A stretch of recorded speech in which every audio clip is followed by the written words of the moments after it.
Okay, yeah. Let me welcome everybody. It's to our second um, series, our lecture series. We have another one coming up on April 27th. Elaine Zimmerman is going to do something on mindfulness, if we all have a mind. Now, let me at this point welcome Rabbi Kurtz to our women's or women's agouts group, and we are looking forward to hearing a lot about him. I'm not going to tell you much about him because I've always wanted to say, uh, may I just welcome the uh, speaker today because he needs no introduction. So, Rabbi Gertz, the place is yours. Okay, thank you so much, Anna. Thank you for the generous invitation for me to conduct my Monday night class here on a Wednesday afternoon. I see a lot of familiar faces, but some new faces. I mean, I wouldn't even say new, we've all seen each other at shul at some point. So it's good to see you on the screen, I suppose. And, thank you, Lloyd, for keeping me company. I was worried that I'd be the only man. Now I'm still outnumbered, but I'm not quite as outnumbered. So it's very, very considerate of you to join as well. So our topic for this, I shouldn't say evening, for this afternoon, old habits break hard. The topic we're going to talk about is a Torah conception of femininity and masculinity. In particular, the question is as follows. And I realized that this topic has the potential to become political. I'm going to try to stay apolitical if possible, but I welcome you to think about the implications, and maybe toward the end we could talk about that.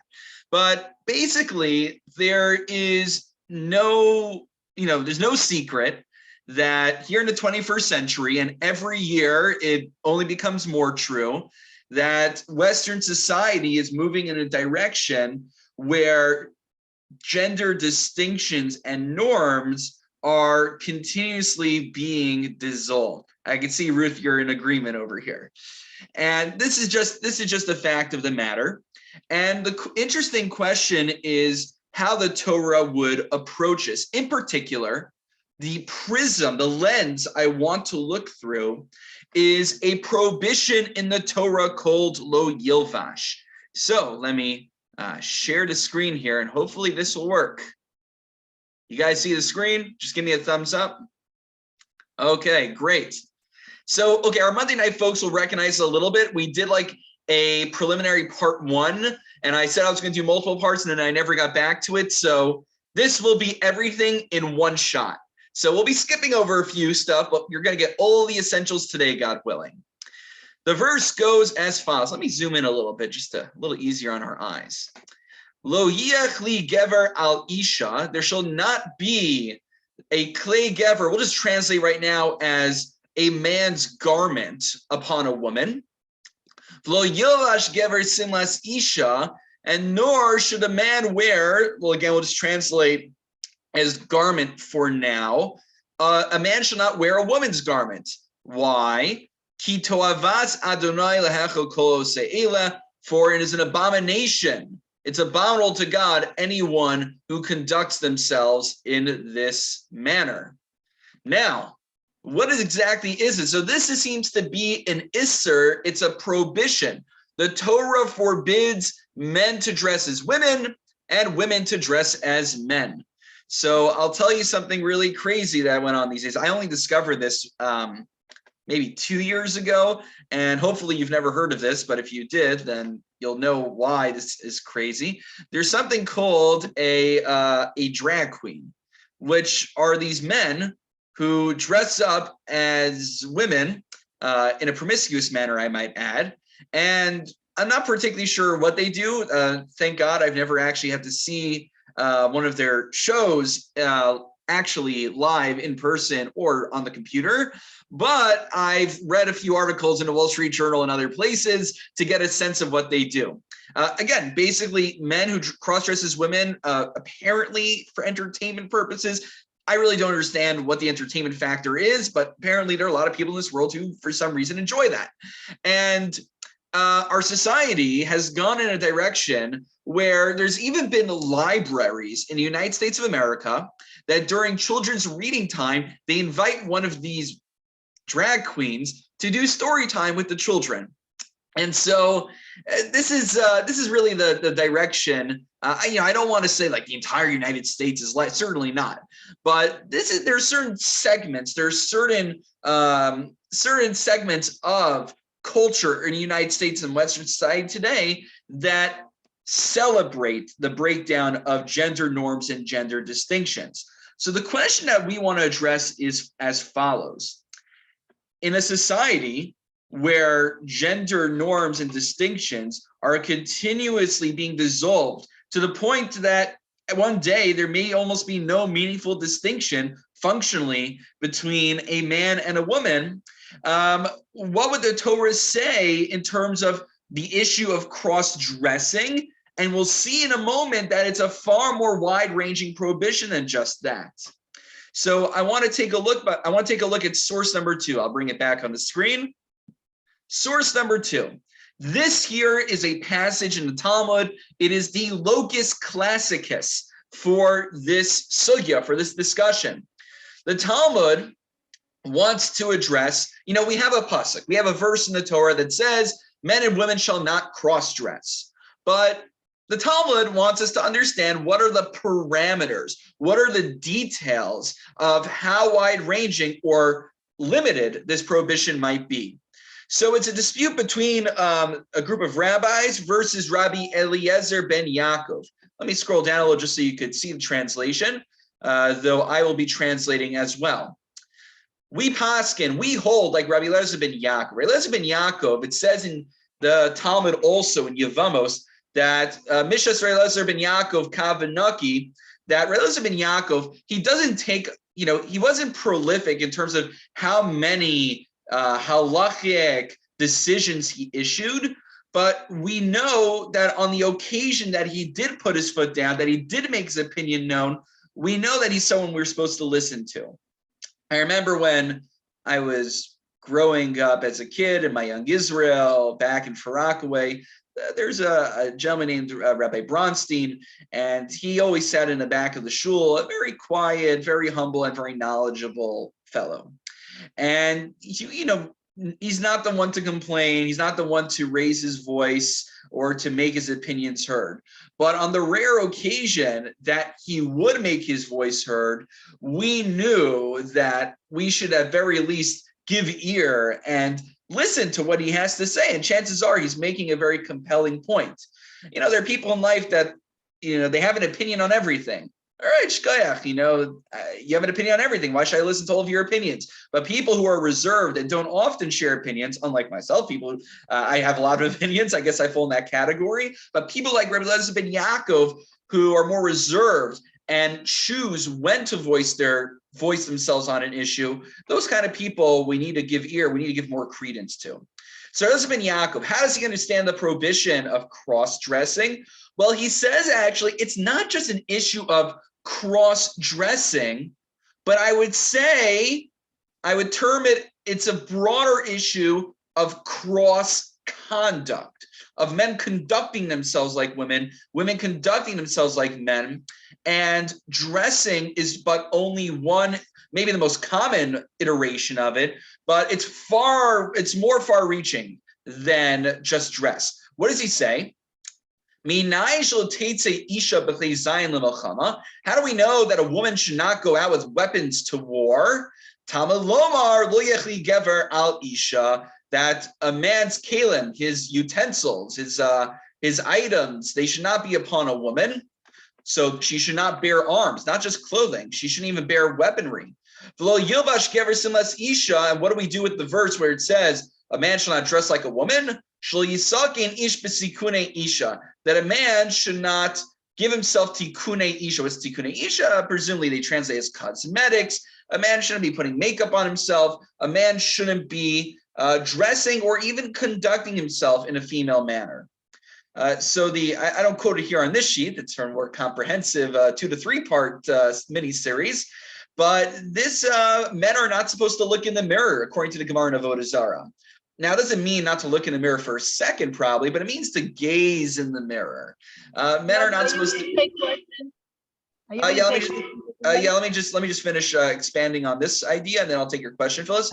So men are not supposed to gaze in the mirror. Why? Because to look in the mirror for a long time and to groom yourself, that is a feminine way of conducting oneself. So I'll just speak for myself without going into any details. In the morning, I just look in the mirror and I quickly throw my hair this way and that way and make sure it's not frizzy everywhere. But my wife, not that she's actually in a rush also, now that we have a kid, she doesn't have the luxury of doing this, but she'd be more likely to take her brush and to do this and that and whatever else. I'm talking to a group of women over here.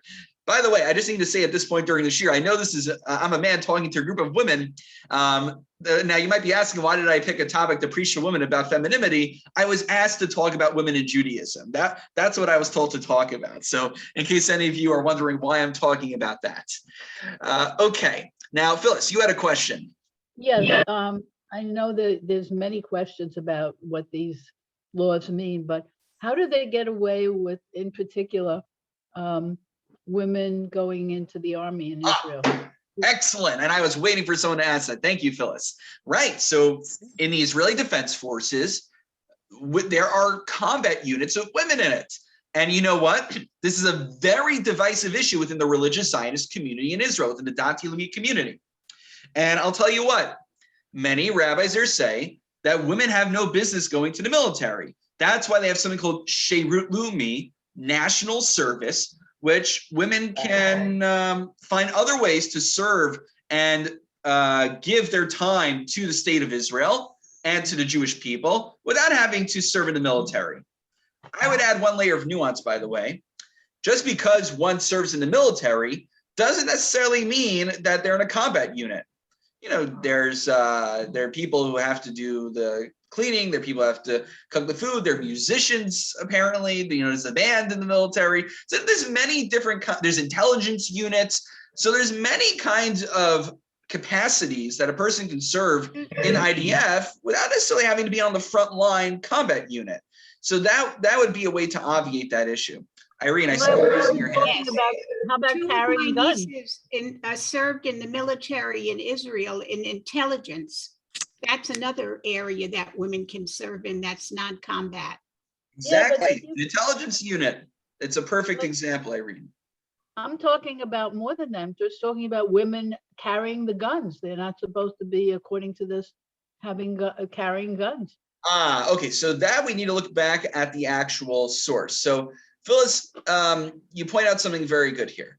What did Rabbi Ben Yaakov say? A woman should not go out to war bearing a weapon. But let me ask you, is the issue for women to go out to war, or is the issue for women to bear arms? And I'll give you a nafkamina. I'll give you two practical differences. If the issue is going out to war, but not necessarily bearing weaponry, so maybe serving in the military in general is problematic, even if you're not directly involved in the combat. Nonetheless, we do have sources that talk about how women would provide the food and the rations, the drinks to the men. So definitely they could serve in that capacity, unquestionably. But another good example is, let's say you want to go to the rifle range. You want to go shooting for fun. So is the isser for a woman to bear arms when going out to war? Or is the prohibition has nothing to do with going out to war? That's just most likely when someone's going to use a weapon. But the issue is less about the going out to war, but more about bearing arms by bearing clay Zion. So that's an excellent point. There's a tshuva from Rabbi Moshe Feinstein where he deals with this question. And we might get to that, hopefully, if we have enough time. So anyway, let me just share a few things very quickly. Just so you know, we're not going to spend a lot of time on this, but Purim is coming up. And the issue of cross-dressing actually comes up on Purim as well. How so? Well, I don't know if you saw this past Purim, or what was that? Women dress up as Haman, or men dress up as Queen Esther. Yeah, or I'll give you an example. Our beloved youth director is Yaakov Nyali. So Yaakov, this past, I was watching in the shul. There was like this woman running around but like looked very disheveled. And I was trying to figure out like, who is that person over there? And then I saw it was Yaakov wearing a wig. So I'm like, Yaakov just stopped dressed up as a woman? No, what happened was he took Yali, his wife's clothing, and he dressed up as his wife for Purim. That was his shtick. So he was running around with her shaitel. So Yaakov apparently obviously learned the sugya and knows what one is allowed to do. But there's a dispute between the Maharimint and the Bach. The Maharimint says that one is allowed to cross-dress on Purim. Why? Mishum Simchas Purim, because it's such a joyous day, and dressing up in different silly ways is permissible. However, the Bach said, no, there's other ways to enjoy Purim. There's many ways to enjoy yourself and to make Purim into a joyous day, but you don't need to violate a Torah prohibition of Yilvash in order to do that. So basically, what's the main principle I want to take from here without getting into too much detail? One only violates the prohibition of cross-dressing when their intention is to do it for the sake of cross-dressing. When I want to beautify myself, when I want to appear like a woman. So that's when I violate the prohibition. But let's say it's happened to me before. It's inclement weather outside. I left my jacket at shul from morning services. It's a Shabbos, and I need to go back for mincha now. So, I left my jacket at shul. What do? So, in theory, I could borrow one of Marissa's coats. Only I am much bigger than Marissa, so it doesn't really work out practically. But if I shed a few pounds and I could and somehow squeeze Marissa's coat on me, it would be permissible for me to wear my wife's coat. Why? Because I'm not wearing the coat in order to cross-dress. I am wearing the coat to protect myself from the rain. Since I'm doing it for an alternative reason, not for the sake of breaking down the gender norms, not for the sake of appearing like a woman, but for the sake of protecting myself from the elements, that would be permissible. And that's the Ma'ari Mintz's argument for Purim. You're not dressing up as a woman on Purim because you want to trick people that, you want to emulate women. You're doing it as a joke. You're doing it for fun. That should be permissible. And that's basically, even in more yeshivish from circles, especially there, in theory, they can be violating this all the time. Anytime you put on a sketch, you put on a play, since they are single-gendered audiences, they're men-only or women-only audiences, if somebody wants to play the role of the father or the mother, there's someone of the opposite gender is going to be cross-dressing. How can they do that? Well, if you're doing it for fun and people know that you're not actually the opposite gender, it's possible it doesn't violate that prohibition. So keep that in mind as we get closer to Purim. Now, this is the real question I want to get to right now. The real question is as follows. Take a look at the Gemara here in Eruvin. Perhaps there are certain let me tell you something first. Can the standards of masculinity and femininity change over time or based on culture? What would you say? I'd say yes. I would say yes as well, Phyllis. There's a debate between Rav Avadi Yosef, I think versus the Chalkis Yaakov, about women wearing pants. So the question that was sent to Rav Avadi Yosef was that there were young girls who were not dressing modestly. They're wearing I don't even remember what it was, but basically the question was, is it better to wear pants or to wear a short skirt? And he said, well, there's two issues we have to reckon with. There's the issue of cross-dressing of lo yilvash, and there's an issue of tznius, of general modesty.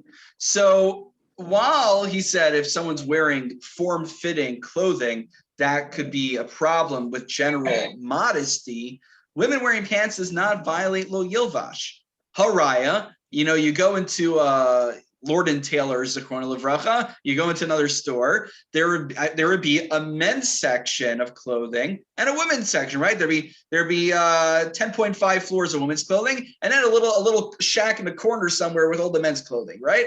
So there's pants that are made as men's pants, and there's pants that are made as women's pants. So you can't say, so things do change over time.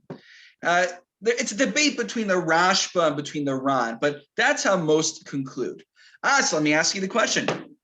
If nowadays we are getting to a point in society where, let's say that this vocal minority eventually becomes the majority of America, and they wipe out any meaningful distinctions between how men and women dress or conduct themselves, would there basically be no prohibition of lo yilvash anymore? Does that mean there'd be no such thing as violating the issur of cross-dressing? So Helene, I'll take your question in just a moment, but I'll say there's a tshuva from Rav Moshe Sternbach. Where Rav Moshe Sternbach, he's the head of the Eirach Eretz Yisrael. You want to think right wing, he's as right wing as they come. So Rav Moshe Sternbach received the question, can women smoke? Now, mind you, in a later tshuva, he points out that nobody should be smoking due to the health risks. But this was a response that he wrote, I think, earlier in his career. So nobody was clear on the health risks at that point when he wrote it. And he said, women should not be smoking. Why? Because that's a masculine thing to do. Men smoke, not women. You'll see some women that smoke. He says, well, those are either secular women or non-Jewish women. But he says the tznuos, the modest women, you'll not find any of them smoking anywhere. And so without getting too lost in the case, which is amusing, the point he's making is that even if the standards, even if the application of lo yilvash can change, even if something that's considered feminine at one time can be masculine another time. Another example given is it used to be prohibited for men to shave their armpit hair and genital hair, but but over time, in some societies, it was the norm for men to shave themselves in those areas. So many medieval scholars believe that could change over time. So Moshe Sternbach says, yes, change can happen, but who do we look for to determine what is considered legitimate change? And he says, we're not looking at the licentious, the more promiscuous elements of society. They don't get to determine what the norm is that the Torah uses, but we look at people where we generally know are God-fearing, modest, upstanding people of integrity. And, if there's a new trend that women start wearing pants, then, and you see people who we know are modest, God-fearing people, and they do that. So, okay, then maybe that's an acceptable trend as long as it's done in a tsenua way. But nowadays, and I don't want to get too much detail, some of the changes that we're seeing in society are not being propounded by the most God-fearing elements of society, but from those who would say that the sexual norms of the Torah have no bearing on their lives. And I won't elaborate on that, but I think you can figure out what I mean. So perhaps even if certain things can change based on time, based on context, it doesn't mean every change by any person or group gets to determine a legitimate change through the lens of the Torah. And with that, Helene, thank you for waiting so patiently. You can unmute yourself and would love to hear what's on your mind. See if you, or did you accidentally raise your hand? I'm not sure. Rabbi. Okay. Yeah, I'll take Audrey your point. Hopefully, Helene, you'll figure out how to. Oh, Everything she you're just unmuted. describing and going back in history, Rabbi, is all external. My thoughts are always what is going inside, the internal. Everything is on the surface, and that's what everyone's making judgments and making decisions. But it's really what is happening internally. And that more determines the person, who they are. Right. And what, putting on a different outfit or makeup or all that, that's a temporary thing, but internally. What You have to internal? look What at does that mean? What is internal? So Helene, I think what you're saying. And what people are thinking, what their emotions are. Right. What goes back to their trauma, their early childhood. There's so much, even though people manifest it maybe with certain expression, makeup, dress, this, that. That's where it all stems from. Yeah. In my way of thinking. Right. So Helene, you raised an important point, which is certain things in the Torah, it doesn't matter what you're thinking at the time. If you kill someone, God forbid, you kill them regardless of what your intent is. But here, what's interesting about this prohibition of cross-dressing is that there seems to be a subjective element that we take into account. Like we said before, if I'm wearing my wife's jacket so I could look like a woman, that's a problem. That's a problem. If I wear my wife's jacket to protect myself from the rain, then that would be permissible. So there is a subjective element. But what's interesting, actually, and I think, Helene, this is a good segue to the next part I want to point out, is that there might be certain things that are objectively masculine in nature. Again, I don't want to get into too much detail because I know we're already under half an hour, but one such example would be tefillin. So it says in the Gemara in Eruvin that Michal Bas Kushi, so Michal, the daughter of Shol HaMelech, King Saul, she would wear tefillin and the rabbis did not protest her. So just note the language here. It's like people all the time I see are violating things in the Torah, but I don't always speak up every time because I know, they might not listen to me. For instance, I know I'm going to get in a lot of trouble when I say this right now. There's a prohibition in Torah called lo sikravu legalos erva, that one should not come to unveil one's nakedness. So why say lo sikravu? You shouldn't even come close. So the understanding is, even if one is not having, direct sexual relations with someone who's forbidden to them, like someone else's spouse, to even come close, to even hug or kiss, that already, affectionate touch is already problematic. So I know that there's like a norm in some circles where, a guy will go over to someone else's wife and, like the Godfather style, give a kiss on one cheek and then the other. But actually, from a Torah perspective, that's prohibited. Now, I've seen people do that in the past. I didn't say anything afterwards because I thought they wouldn't like to hear that, and they probably just get upset at me rather than listen to me quoting the Torah. But this is an important thing. Just because the rabbis didn't protest her for wearing tefillin doesn't mean they necessarily approved either. They may have just been afraid of reprisal from her father, who was the king. The king would say, "Who are these rabbis criticizing my daughter? Off with their heads." So just because they didn't speak up doesn't mean they necessarily approved. But nonetheless, why was she allowed to wear tefillin if we assume that's the case? Rabbi Yaakov Weinberg, Rav Hankin, these are all 20th century Rabbanim. They say, because what was her intent when wearing tefillin? She wasn't trying to wear tefillin because that's what men wear, but she was wearing tefillin because she wanted to do it l'shem mitzvah, to perform a mitzvah.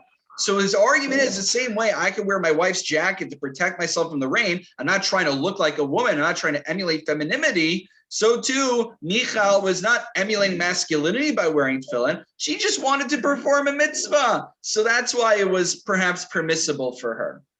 Nonetheless, very fascinating. Just one moment. Very fascinating. If you look in source 8 here at Targum Yonasan ben Uziel, which pseudo Jonathan, which is an Aramaic translation of the verse. Now, I use the term translation loosely. Many times the translation is not just a straight verbatim translation, but he'll add in some in between the line commentary. So I didn't put in the source here. Okay, I didn't put in here it is. So lo yagluyin b'tzitzis utfilan dinu tikune gever al isisa. What should a woman not wear? All it says in the Hebrew, in the Bible, is that a woman should not have clay gever, men's clothing, men's items. But what does Targum Yonasan ben Uziel add in here? A woman should not wear tzitzis and tefillin. Wow, he singles out tzitzis and tefillin to make the argument that there might be certain things that are fundamentally gendered in nature and perhaps actually don't change over time. And if you assume it's the same author, Targum Yonasan ben Uziel, in the book of Judges in Shoftim, we read about this in Haftorah recently for those who are keeping score. I shortened this Haftorah actually when I laid it in the sanctuary unwittingly. So Yael, who kills Sisera, the general, instead of using a sword, she uses a tent peg. If he's a general, wouldn't he have a sword on him? Couldn't she just use his sword to kill him? He was asleep. Why did she have to use a tent peg? So the reason is because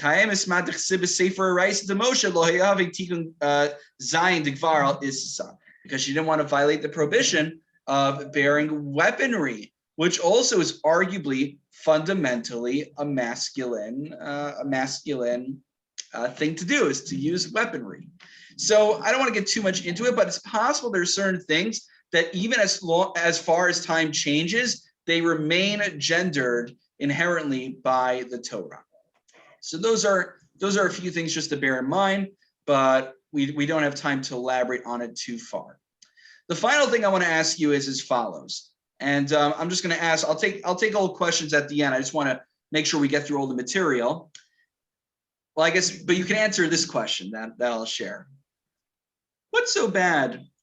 You know, if there's a sitcom that Marissa was watching. I forgot which one, but I was in the room and I was watching with her a little bit, where one of the characters in the TV show, he is asked by one of his female friends to hold her pocketbook for a little bit.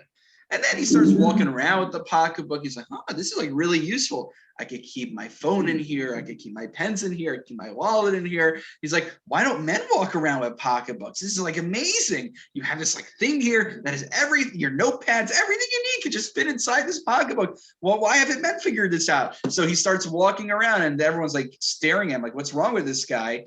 But he really loved wearing a pocketbook. So, you know, what's so bad? If I want to wear a pocketbook, what's so bad about that? What's so bad if I like skirts and we're not in Scotland and where they wear kilts? If I enjoy wearing a skirt, if I feel it's fashionable, I enjoy that. What's wrong with Moshe Kurtz wearing his skirts? So fundamentally, we've been talking about the halachic, the legal parameters, but let's take a step back. What is so bad? Why does God care if I cross-dress? What's going to happen? What's the big deal? What do we think, guys?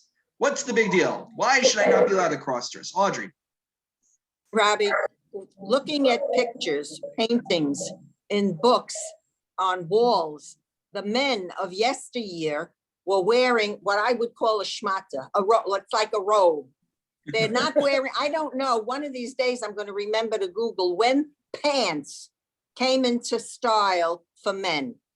Right. But they're wearing these robes. Women are wearing the same kind of robes in these depictions of yesteryear. So there's no difference there. And actually, also funny, with men's clothing to now and women's clothing, the buttons are on different sides. yes. When you buy a men's shirt or a women's shirt, the buttons and buttonholes are on different sides.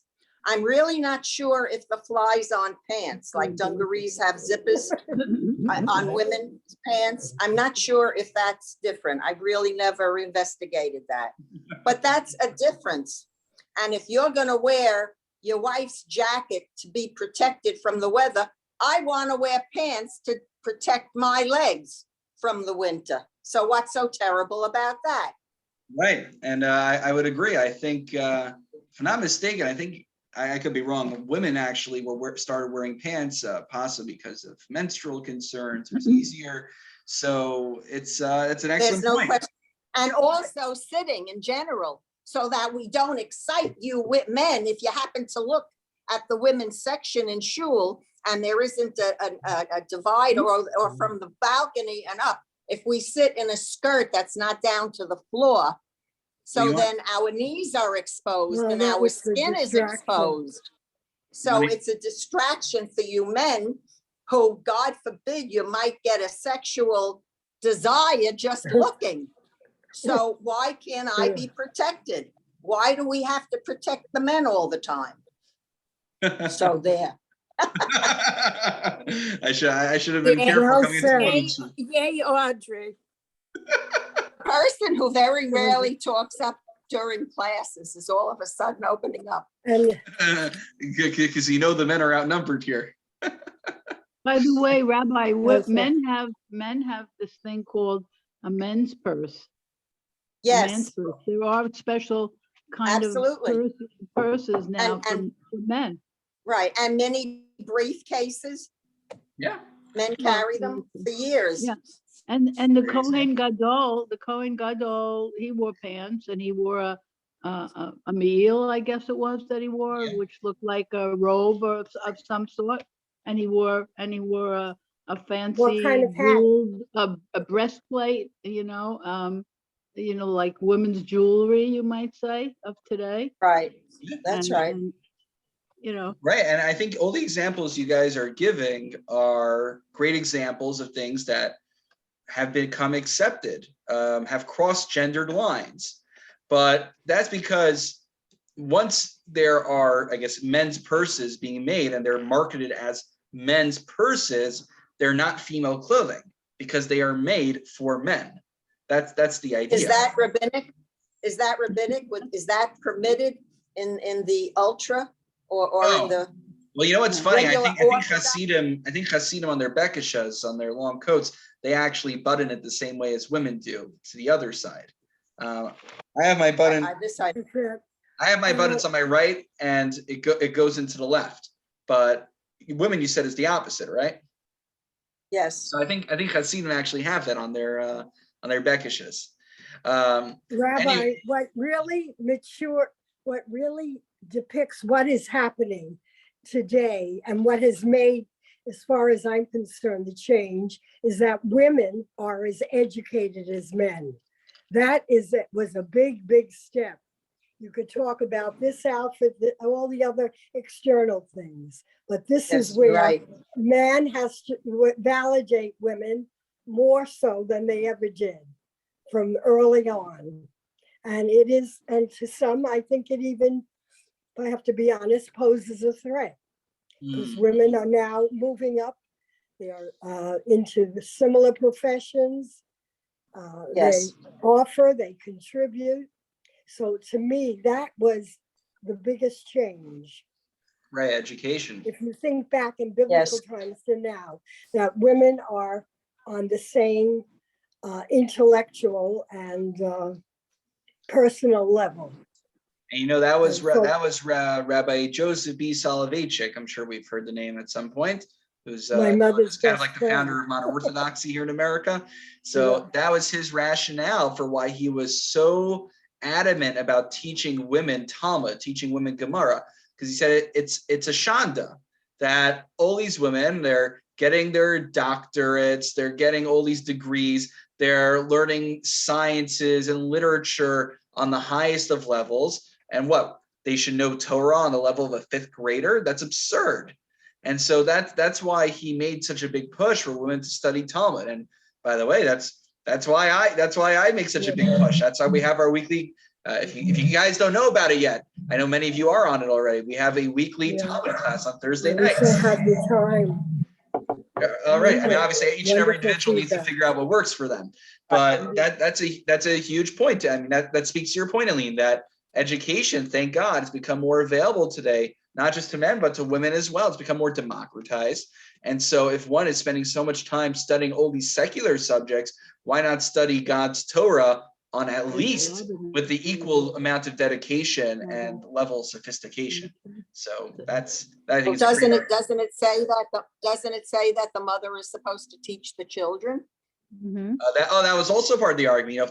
If she's the one at home who's giving all this education, transmitting Torah values to the children, you would think the more Torah you know, the more informed you'll be to give that to your children, to inculcate that with them. Exactly. Right, and help them with their homework. Yeah, exactly. Or any just transmitting our tradition. The more you know about our tradition, the better you can do transmitting the tradition. So. I'm still writing term papers. It doesn't stop. Yeah. Yeah. Anyway, I want to get to the conclusion here. So I asked the question, why is it that, what's the issue with cross-dressing? So there are two issues identified traditionally in the Sefer HaChinuch and the Sefer HaMitzvos. These are books that count up all 613 mitzvos and give a brief overview of their parameters, and the reasons behind them. So there are two rationales offered. One is one concern is, and it's brought up in the Gemara, is that if, let's say, a man will dress up as a woman, he'll use that as an excuse to slip into the sisterhood meeting and who knows, wreak havoc or something like that. I'm just joking, Lloyd. I'm just messing. But no, I mean, like, let's say you're having like the Beis Yaakov dinner and this guy dresses up as a woman, or you have like a Yentl, a woman who dresses up as a man, and it could lead to licentiousness by breaking into these single sex gatherings. That's issue number one. The second rationale is that it's me'avodas avodah zara. If you look at Rambam in Maimonides' Guide for the Perplexed, the Mor Nevuchim, he says that when they worshiped the planets back then, was it Venus and Uranus? It was something, or Mars. So they would cross-dress to do it. For some reason, cross-dressing was a part of idolatrous services. You'll see that in Eastern religions today as well. Marissa and I are watching a documentary. This priestess, every time she calls a new spirit, she dresses like the spirit that they imagine. So that involves her cross-dressing as a man many of times. However, so those are the two common reasons that are given. But let me ask you again, remember our good friend, Rabbi Eliezer ben Yaakov? Let's take a look back for a second. Rabbi Eliezer ben Yaakov said that a woman should not go out to war bearing arms. Now, let me ask you, are we afraid if a woman carries a rifle, it's going to lead to licentiousness? Are we afraid that if a woman bears arms or a man wears cosmetics, it's going to lead to avodah zarah, especially today? I mean, is anyone here tempted to cross-dress for the sake of worshiping pagan gods? So no, none of these reasons seem very compelling to us based on what we're seeing today. However, there's a third reason given that many people overlook, but I think speaks the best to our current circumstances where we find ourselves here in the 21st century in Western society. The Ibn Ezra, one of the medieval commentaries on the verse says, why is it that men are not supposed to dress like women and women should not be like men? So I have to issue what they call it in my generation. I think I'm a millennial. I think I am. So we invented a term called a trigger warning, which is to warn you that you're about to hear something you might not like, and you could mute me for the rest of this year if you want, because if you don't like hearing traditional gender distinctions, this is your warning because you're about to hear a lot of it. So I'll give you all 5 seconds to mute me if you need to find the button, and then afterwards, if you don't mute me, then it's on you. 1, 2, 3, 4, 5. Okay, Audrey, Helene, I'm just saying you're not going to like this, and anyone else who is in agreement with them. The Ibn says, "What so why is the prohibition of cross-dressing juxtaposed to the mitzvah of going out to war? To teach us that a woman shouldn't be going out to war. Rather, their job is to raise the children." And a huge ellipsis, many words later, he concludes by saying, and anyone who breaks the gender norms, Hashem yitav misha yishana ma'isa Hashem. Why does God not want men to dress like women, women to act like men? Why? Because God abominates anyone who changes his vision for the world. The Ma'isa Hashem. What does that mean? Abarbanel, another medieval commentary, a little later, he says,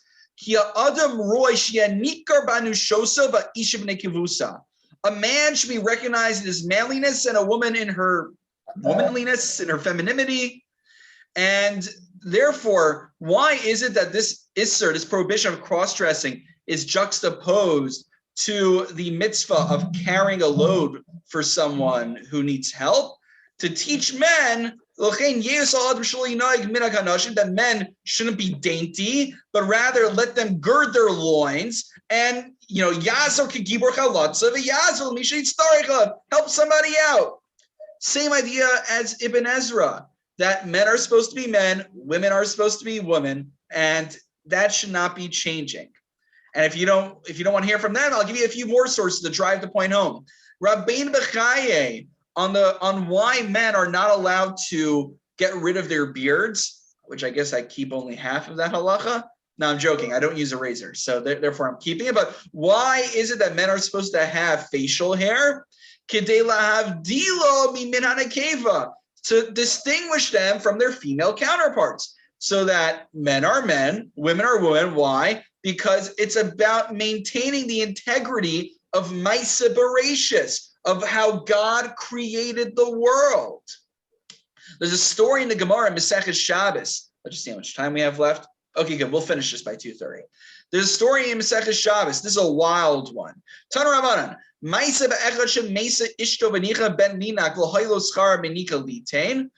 So there's a story where, unfortunately, a man had lost his wife and she left him a child in this world, and he couldn't afford a wet nurse, and there was no formula for him to give to his child. And God performed a miracle and gave him breasts like a woman so that he could nurse his child. Crazy, right? So how would you react? Well, there's two reactions in the Gemara. Amar Rav Yosef, oh, look how amazing this man must be, that HaKadosh Baruch Hu, that God changed the course of nature to give him the ability to feed his child. Amarle Abaye responds, Adarabba, on the contrary, how lowly is this man, that God changed the natural order of this world to accommodate his needs. And the Maharal explains that what does this mean? What does the Gemara mean?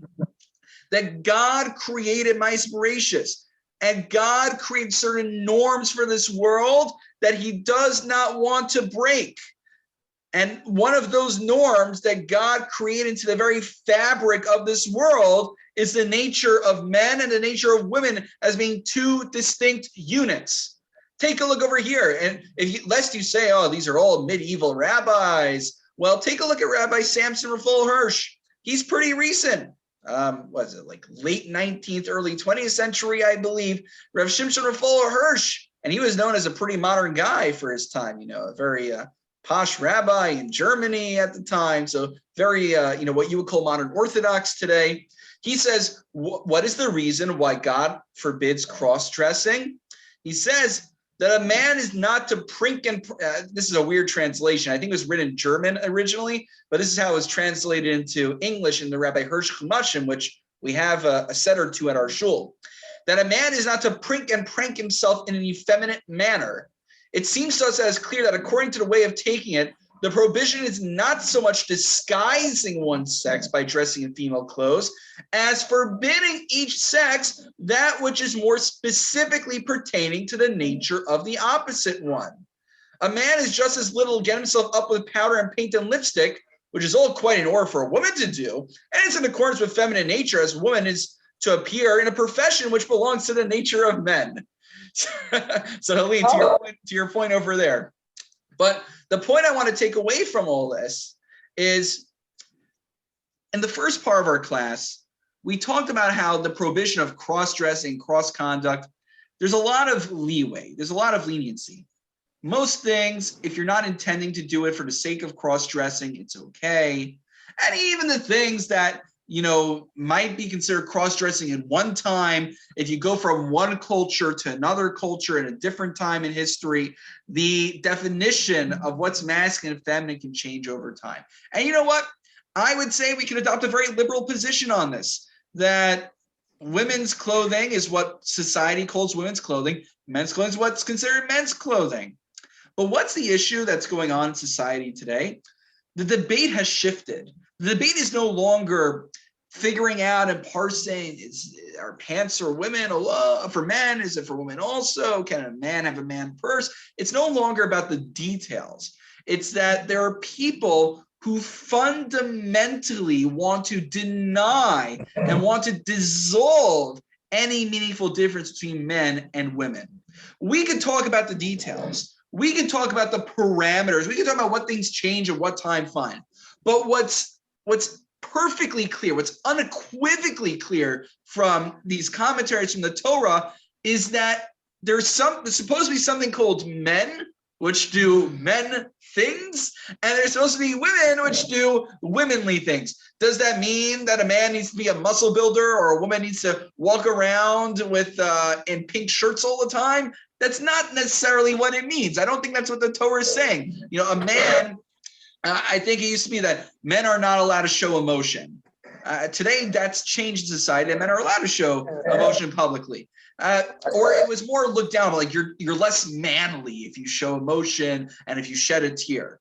That's changed a bit in society. And, I think that's a positive. I think men should be allowed to show emotion.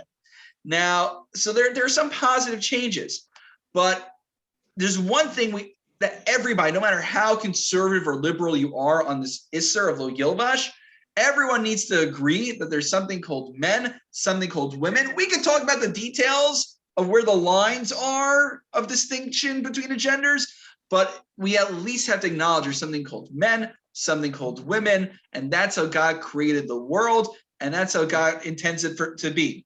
I'll leave off with just one last story. There's a medrash in which a Roman philosopher, Turnus Rufus, he challenged the great sage Rabbi Akiva to a philosophical debate.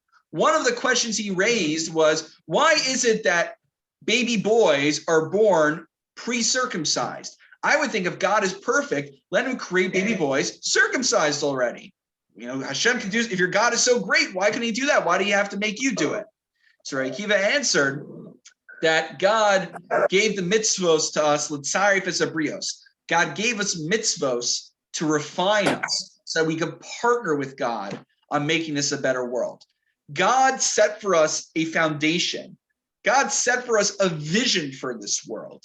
And it's incumbent upon us now to partner with Hashem, not by, God forbid, tearing down that foundation that he gave us, but by building on that foundation. And by doing so, may we all be able to partner with God in our lives for all the days of our lives.